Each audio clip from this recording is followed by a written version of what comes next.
Hello, primeiro ano, tudo bom? Como estamos? Tudo certo com vocês?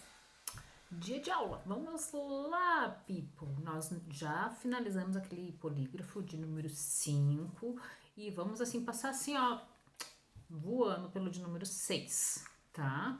Porque não é tudo ali que é necessário, enfim, né? Tem algumas coisinhas bem básicas, né? Por exemplo, a gente começa o polígrafo de número 6, logo depois, né, da parte de texto e tudo mais. A gente começa lá na página número 8, podem acompanhar lá na página número 8, falando de numbers. Números, né? Numbers. A única coisa diferente assim é que eles têm os números maiores, né? Os números mais altos, tá? Então começa lá 1, 2, 3, 4, 5, 6, 7, vamos depois do 20.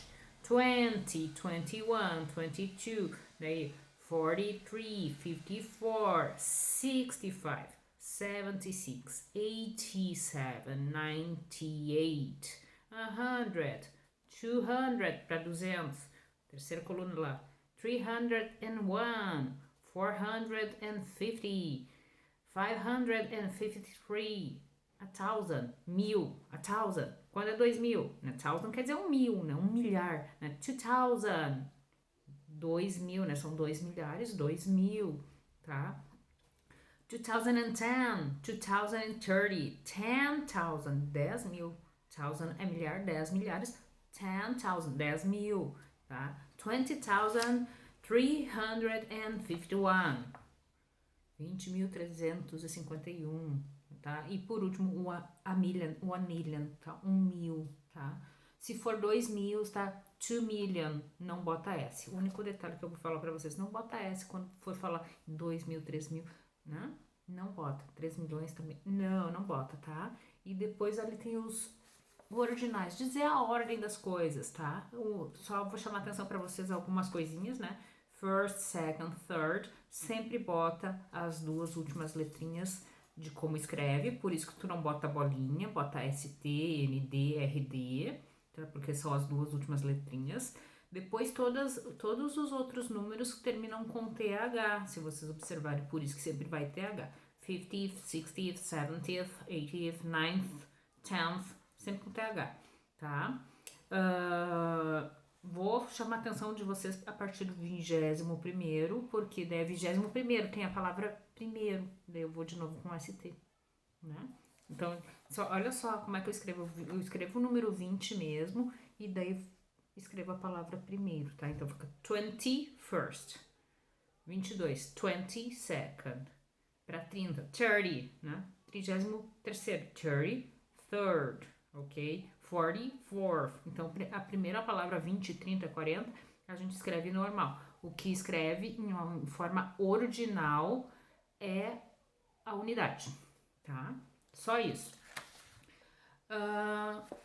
Vamos das, tá? Só para vocês saberem. Depois, na sequência, lá na página 10, fala sobre countries and nationalities, países e suas nacionalidades. Também, people, dá uma lida ali, dá uma olhadinha na Italy, Italian, Australia, Australian, Brasil, Brazilian, tá? United States American, tá? Mas não tem nada assim de muita novidade, só para vocês darem uma olhadinha mesmo, tá?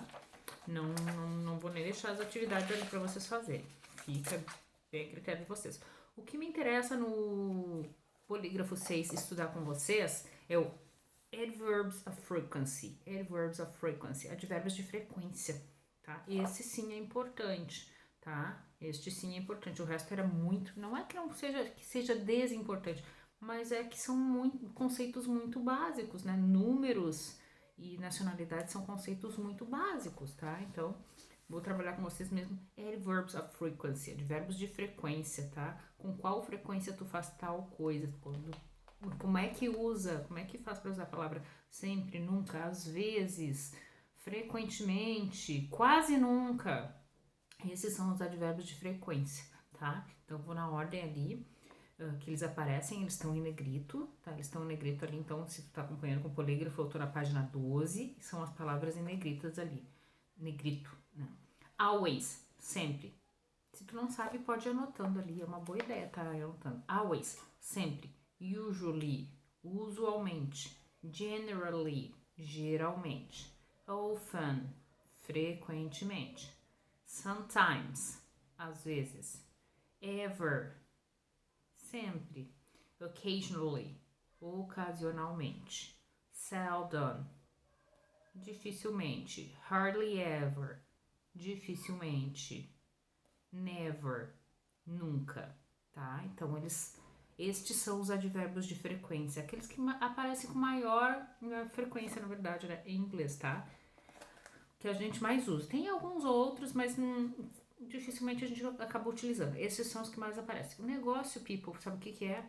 É o lugar na frase onde vocês têm que colocar esse advérbio. Isso é importante, tá? Às vezes não faz diferença se você está usando usually ou generally, que usually é normal, usualmente e generally, geralmente.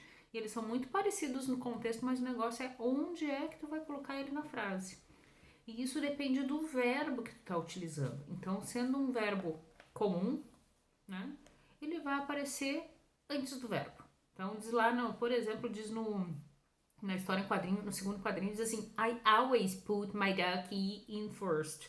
I always put my ducky in first. Eu sempre coloco o meu patinho primeiro. Tá? Ele coloca o patinho dentro da banheira primeiro, com medo dos sharks. Tá? Então, o teu verbo ali é put, que é colocar. Onde é que tá o advérbio de frequência? Always, antes de put, tá? Então, esses advérbios normalmente vão aparecer antes do verbo. Normalmente por quê? Porque se for o verbo to be, is, are ou am, tu não pode botar antes. Por que eu não posso botar antes? Bom, porque o verbo to be é o verbo mais importante da língua inglesa, né? É o poderoso, então tu nunca pode botar nada antes dele a não ser o sujeito. Então eu sempre digo I am, you are, he is. E daí tu pode botar o advérbio se tu necessitar, depois do verbo to be. Se não for verbo to be, não for is, não for are, não for am. Se não for o verbo to be no passado, que também pode estar no passado, né? A gente já viu aí alguma coisa de passado. Se não for was ou were,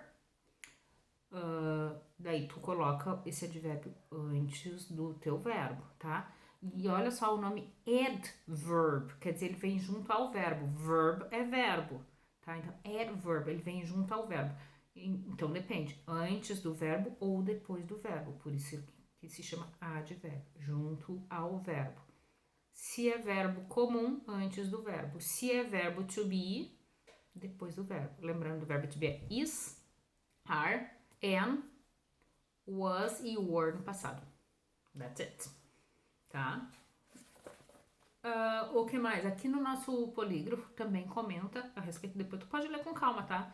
Eu vou falando de maneira geral, assim. No nosso polígrafo também comenta, por exemplo, das frases negativas ou interrogativas e as outras que têm verbos auxiliares, né? Todas as frases que têm verbos auxiliares como can, could, should, might, must, né? Ou do, does, did, né? O que acontece? Onde é que eu vou colocar, já que essa frase vai ter mais de um verbo, onde é que eu vou botar o meu advérbio de frequência? Ele é sempre relacionado ao verbo principal. Então, esses verbos auxiliares, eles são auxiliares, eles não nos importam. Nos importa o verbo principal, o verbo que dá a principal ideia da tua frase. Deixa eu ver aqui, ó. Deixa eu ver se tem uma aqui com auxiliar pra gente. Tá aqui, ó. O penúltimo quadrinho verde de baixo para cima. I do always agree with you. I do always agree with you. Aquele do é verbo auxiliar. O verbo principal é agree, que é concordar. Eu sempre concordo contigo. Eu sempre concordo contigo. O verbo que dá a ideia da tua frase é o verbo concordar. Então, esse always aparece na frente do concordar. Tá? People, o último exemplo ali verdinho diz assim: always do exactly as I tell you. Vírgula, Mike. Sempre faço o que eu mando você fazer, Mike. Essa é a ideia da frase. O always não apareceu antes do verbo. Ele apareceu por primeiro na frase, tá?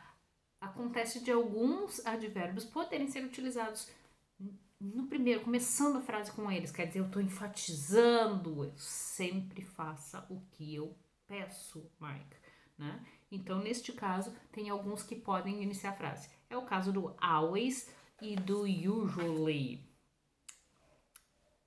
Tá? E o sometimes também. Então, esses três podem iniciar. Usually, normalmente, sometimes, às vezes, e o always, que é sempre. Esses aí podem iniciar uma frase, tá? Tu pode colocar eles para enfatizar. Eu sempre faço tal coisa. Eu, às vezes, faço tal coisa, tá? So, people, another thing. Outra coisa, tá? Vou ajudá-los também com o próximo exercício ali, página 13, tá? Página 13, porque isso é novidade, enfim, né? Eu não tô junto com vocês aí pra, né, fazer uma explicação melhor, mas vamos lá.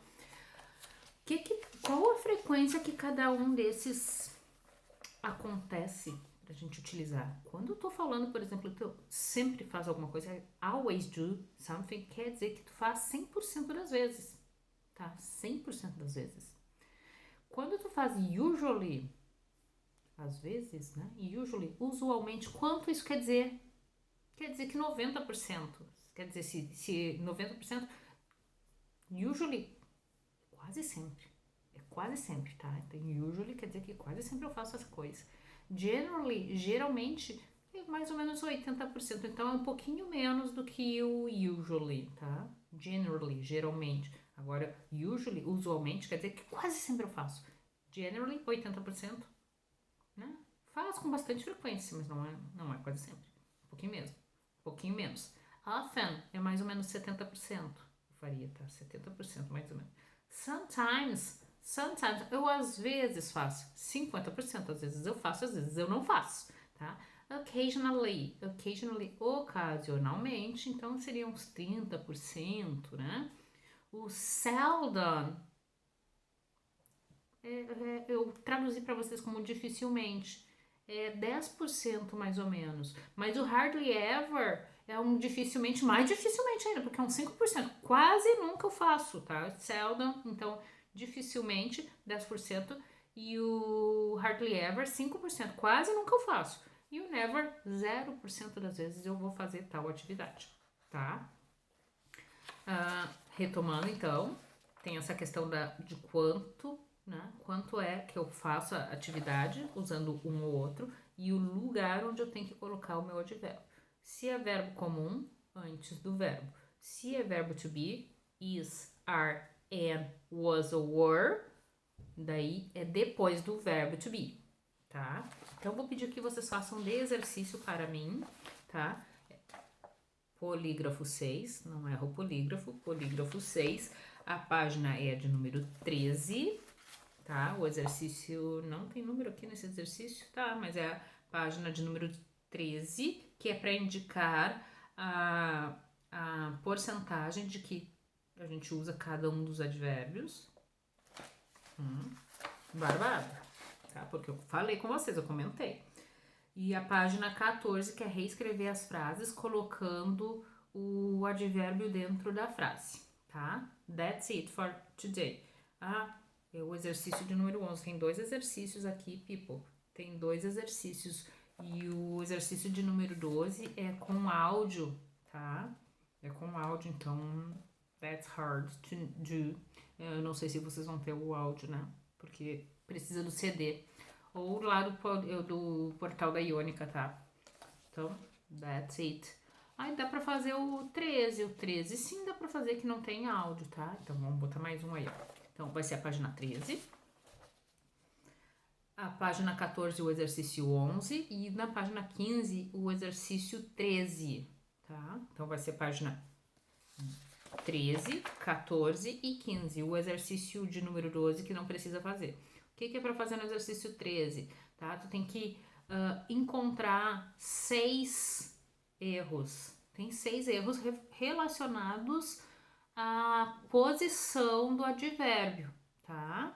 Então você tem que corrigir a posição do advérbio. Tem 6. Sublinha lá no texto e corrige na linhazinha como é que é a posição correta, tá? That's it. É isso então. Espero que todos tenham um ótimo final de semana, né? Já que hoje é sexta-feira e tudo mais.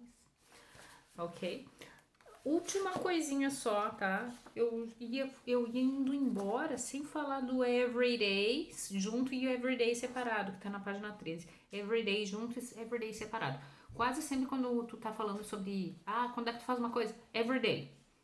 Everyday é sempre separado, tá? E esse, aliás, quase sempre que a gente usa é separado. Quando é que tu usa everyday junto? Quando ele faz papel de adjetivo. Everyday activities. As atividades do dia a dia. Everyday clothes. Roupas do dia a dia. Ela faz papel de adjetivo. Só nesse caso a gente usa everyday junto. Normalmente quando tu fala a frequência que tu faz tal atividade, todos os dias eu faço exercícios. Então esse everyday é separado, tá? That's it. Only for knowing, tá? Só pra vocês saberem mesmo. Bye bye, people. Tchau, tchau.